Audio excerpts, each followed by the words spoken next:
John Messara joins us live from Arrowfield in Scone. John, you've had a big smile on your face, I think, because you've been enjoying the show this morning. Welcome. Thank you very much. I don't think I can beat this Shelby 66 story, though. Isn't it an absolutely cracking story? I saw you watching that story with a big smile on your face. I tell you what, that's what this game is all about, isn't it?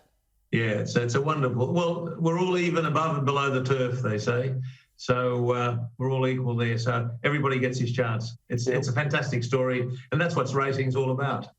Yeah, well, it's a magic story, and that's a lovely little, maybe corny segue into talk about a horse, of course, of yours, Magic, today. It's going to start possibly in the red. Tell me what you think.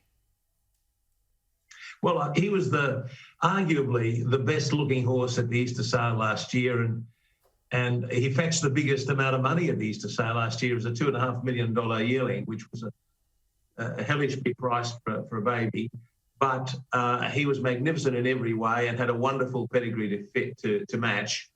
And our trainer, John Hawkes, has been telling me for some time that he likes him a lot, what have you, and he trialled him, and it was still not altogether obvious. And then he produced him first time out. He and the two boys produced him first time out in the Silver Slipper. And it was a stunning race and a stunning second he ran to another very good horse.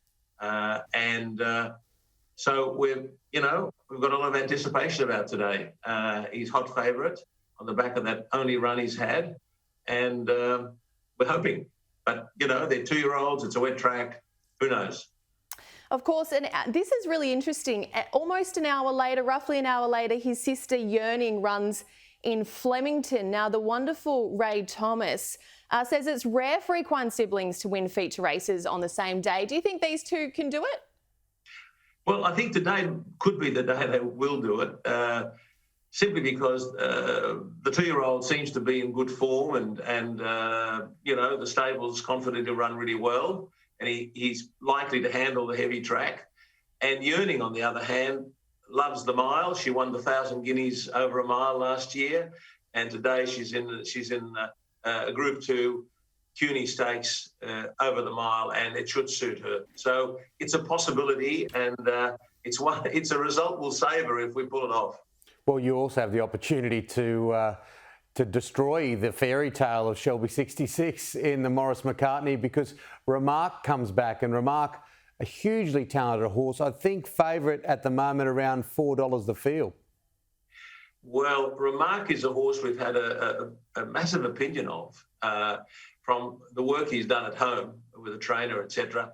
And unfortunately, he was beset with a setback last year, which was obviously, sort of growing within him, and that was a breathing infirmity. And we ultimately had to operate on him. And before we operated on him, they did what they call a dynamic scope, and they told us that he was getting less than 10% of the air he should be getting. So what he'd done in those previous runs, seen in that light, were pretty heroic things. He'd run really well, but hadn't won any big races. So now that he's been operated on and he's come back sound, we're hoping that he shows us what he can really do. And that'll be maybe today or maybe the next run.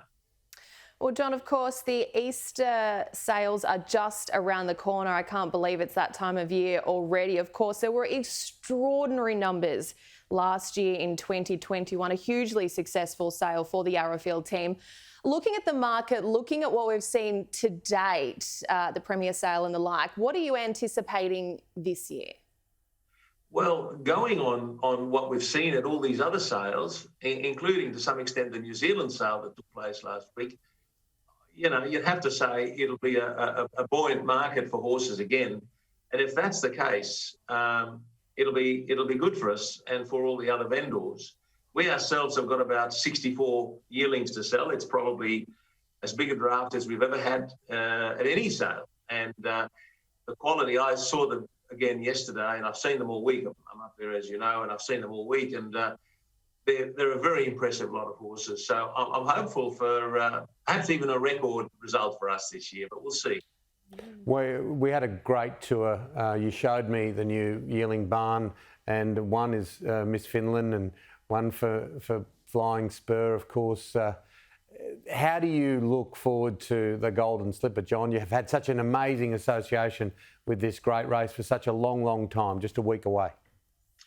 Well, the Golden Slipper is the epitome of two-year-old racing. Probably worldwide, I'd say, but certainly in this part of the world.